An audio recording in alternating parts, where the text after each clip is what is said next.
Jual beli kredit dengan harga lebih tinggi, apakah termasuk riba atau dibolehkan? Ada sebagian kaum muslim yang memahami bahwa harga jual beli kredit haruslah sama harganya dengan harga jual beli tunai.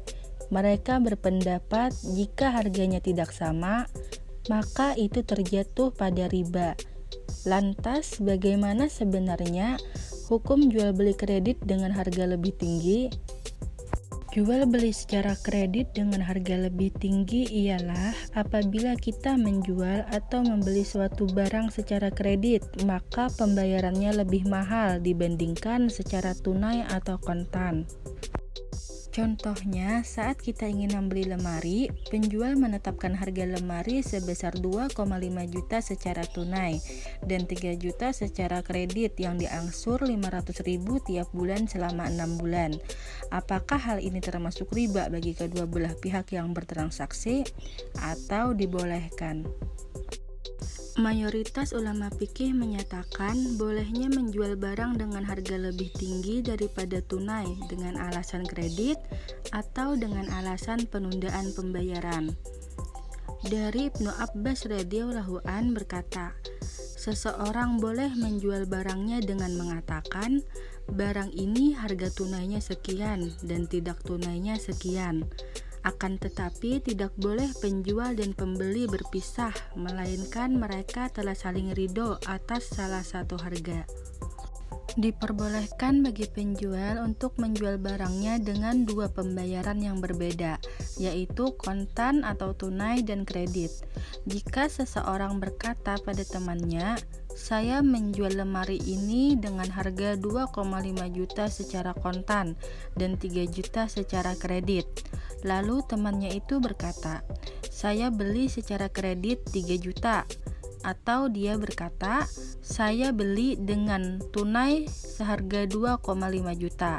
Maka sahlah jual beli itu.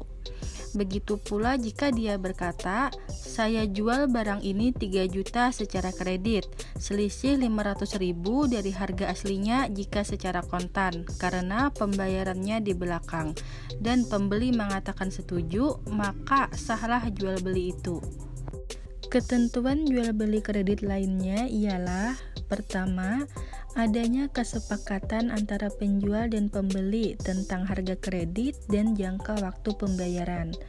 Kedua, penjual dan pembeli harus menentukan akad jual beli yang ditawarkan, yaitu tunai atau kredit.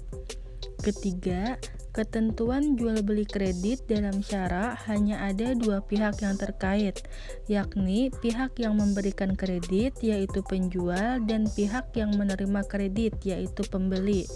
Dengan demikian, jual beli kredit yang di dalamnya terdapat tiga pihak, yakni pembeli, leasing atau bank, dan penjual tidak diizinkan oleh syara.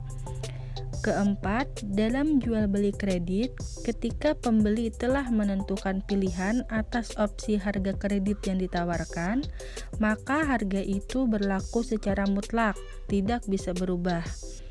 Kelima, jika suatu saat pembeli tidak sanggup untuk melanjutkan pembayaran angsuran, maka berhak untuk mengajukan pemutusan akad kredit. Dengan demikian, pembeli berkewajiban mengembalikan barang yang dikreditkan, dan penjual harus mengembalikan uang angsuran yang telah dibayar pembeli kepada penjual. Salah satu tokoh pemikir dalam ekonomi Islam ialah Zaid bin Ali. Beliau merupakan cicit dari Rasulullah SAW dari garis keturunan Ali dan Fatimah. Terlahir pada tahun 80 Hijriah atau 699 Masehi, Zaid bin Ali dikenal sebagai ahli fikih kenamaan dan menguasai sejumlah disiplin ilmu pada masanya. Dasar pemikiran ekonomi Zaid bin Ali adalah menyatakan keabsahan jual beli secara penangguhan atau kredit dengan harga yang lebih daripada jual beli yang dilakukan secara tunai.